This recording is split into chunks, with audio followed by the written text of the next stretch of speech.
In today's video, I am going to teach you how to create and send newsletters using Constant Contact. To begin, sign in to your Constant Contact account and look at the left side navigation menu. Find Channels, then select Emails. This takes you to the main area where you create, manage, and review your email campaigns. If you are planning to send a newsletter regularly, this is the section you will return to most often. Next, start a new campaign by clicking the Create button or the option that says Create an Email.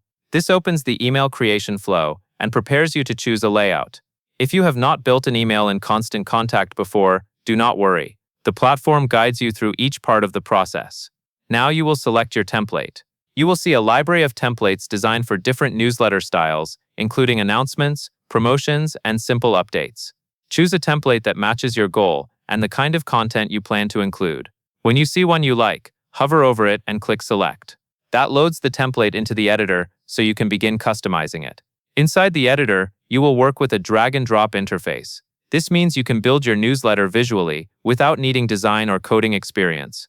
On the left-hand toolbar, you will find different content blocks you can add to your email. Drag in elements like images, text, buttons, or videos, and drop them into your layout where you want them to appear. Keep your structure clean and easy to scan, and make sure your most important message is near the top. To match your brand, open the Design tab. This is where you adjust global styling, like colors, fonts, and background graphics. Using consistent styling helps your newsletter look professional and recognizable from one send to the next. If you are using a custom page and want to collect information from visitors, you can also drag in a form block. This is helpful for capturing details such as signups or other basic contact information. When your design is ready, move on to your sending settings.